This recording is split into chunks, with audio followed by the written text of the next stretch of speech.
Um, Good evening. Welcome to Economics 330, Global Trade and Political Economy, to the University of New York, MEC. Today is Tuesday, April 28, 2026, and welcome to the lecture part of Office Hour and Lecture. Um, this is, of course, is week 12, module 12, and I hope uh, that you now know from this week's reading that our discussion will be on international political development. And obviously, this is quite a critical and most topical topic given ongoing global trade crisis. So, today's lecture, more specifically, we will focus on the drivers of economic development. We will also discuss international political economy perspectives, that is, historical materialism, the liberal perspective, and the realistic perspective, and the linkage between economic development and trade relations. Notably, the plight of underdeveloped and poverty-stricken nations will also be discussed because this has been in part attributed to the structure of global trade relations. Indeed, many people around the world live in poverty. Many nations in Africa, South Asia, Central and South America are economically underdeveloped. For perspective, consider that there are many places in the world where people live on less than $5 per day. Against the backdrop of large swaths of underdeveloped regions, what should be an effective theory of development? What would it or should it contemplate? Liberal economic theory holds that a liberalized global market and trading system is the best way to increase economic development and growth because each country specializes in producing goods and services in which it has comparative advantage. However, this view has been subject to contentious debate for decades. There is evidence that simply removing barriers to trade and opening markets has not led to the development and growth of underdeveloped and poverty-stricken nations. Rich countries and large corporations dominate the global marketplace and create unequal relations of power and information, many would argue. Consequently, trade is inherently unequal, and poor countries seldom experience the rising out of increasing unemployment, poverty, and income inequality. An additional problem is that free trade is not equally free. Non-market policies such as subsidy cause a misalignment between price and production cost in the global economy. This impairs the efficient operation of the free market system.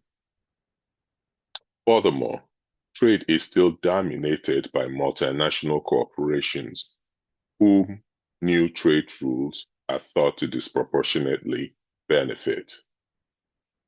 On the other hand, the liberal view would always argue that least developed countries or LDC's economic problems stem more from inefficient domestic policies than from their dependent position in the global economy. Indeed, liberals often see North-South interdependent linkages as providing more benefit to the South than to the North. By this logic, least developed countries that follow open market economic policies and increase linkages with the North are therefore more likely to achieve successful development.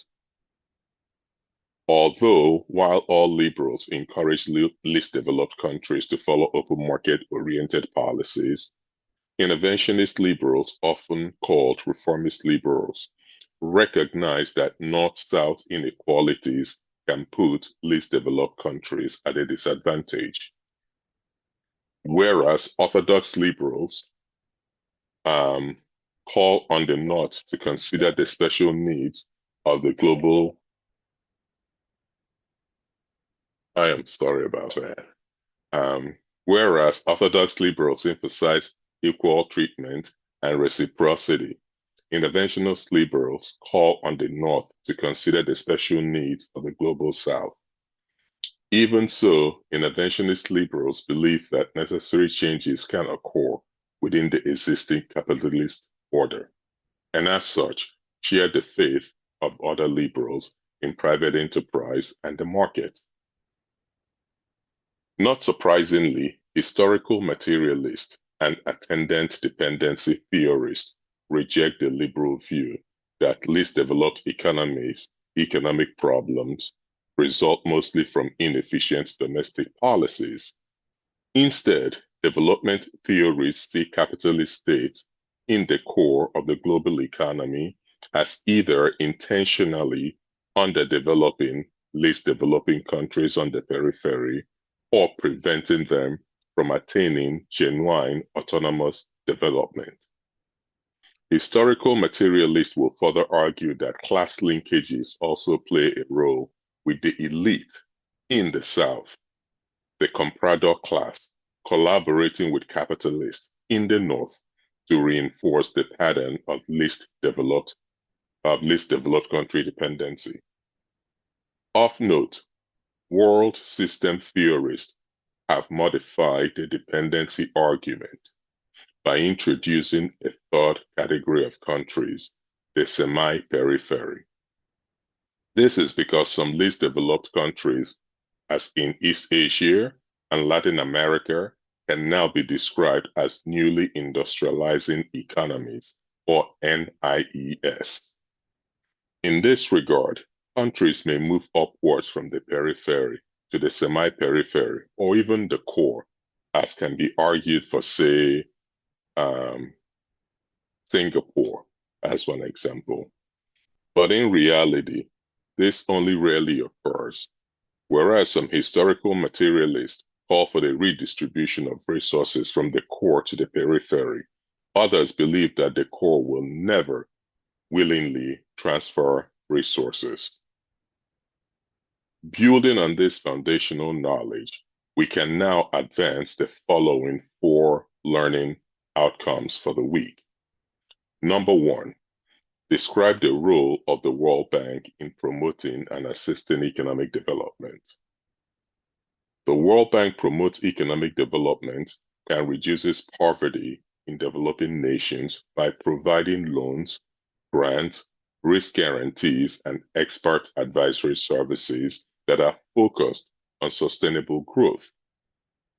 The World Bank Group finances infrastructure, roads, and energy projects as examples, social sectors, education and health as examples, and private sector growth through the International Bank of Reconstruction and Development, or IBRD, which lends to middle income and credit-worthy low-income governments.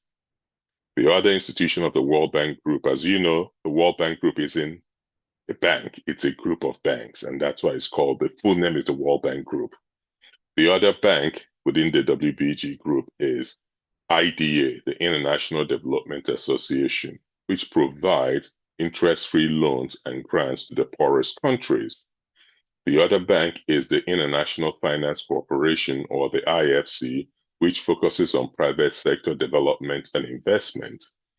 The other bank is Multilateral Investment Guarantee Agency, or MIGA, which offers political risk insurance to investors. And the last is International Center for Settlement of Investment Disputes, or ICSID, which, as its name suggests, settles investment disputes. The second learning outcome will be to describe and explain export-led economic strategy, right? This is China is the poster child for an export-led economic growth strategy.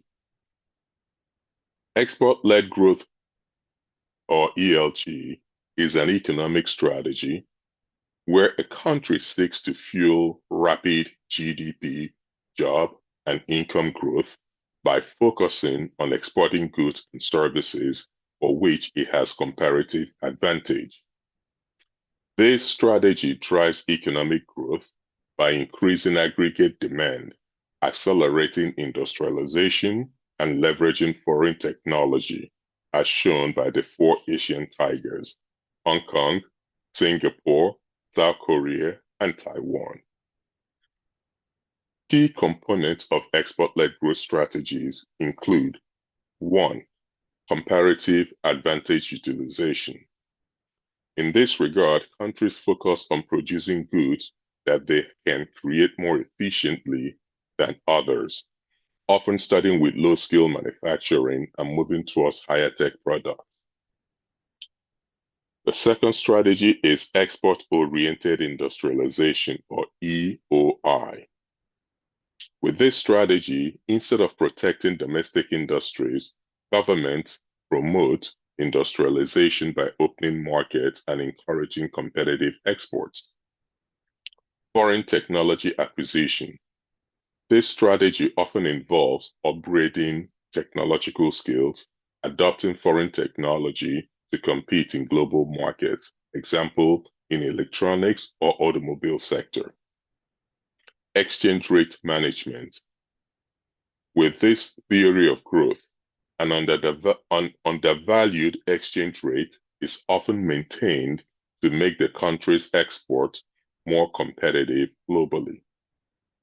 Trade liberalization. This strategy reduces tariffs and other trade barriers to encourage integration into the global supply chain. Obviously, this last point is under a lot of pressure with current trade competition and geopolitical competition with hyper trade barriers, including and especially tariffs. And where at least the Canadian Prime Minister would argue that dependencies have become a source of coercion, or at least economic integration is creating economic dependencies which are being exploited to advance geopolitical interests of the most powerful nations. That's a summary of the argument the Canadian Prime Minister would make to this regard. So the third learning outcome would be to describe and explain import substitution development strategies. This will be the protection and incubation of newly formed domestic industries into fully developed sectors so that goods produced are competitive with imported goods. The fourth learning outcome is, and the last for the day, is to explain the infant industry argument and its justification in economic growth strategies. The main rationale behind the infant industry argument is that new industries require protection because they lack the economies of scale that competitors possess. Infant industries often lack the capability to leverage their existing production and thus require protection until they can acquire economies of scale at a similar level to their global competitors. Now, this concludes this tidy lecture and our Mod 12 lecture, of course. For next week, our focus will be on international debt crisis. And with that, I am going to turn off the recording and we take questions and continue with office hour as necessary. Thank you.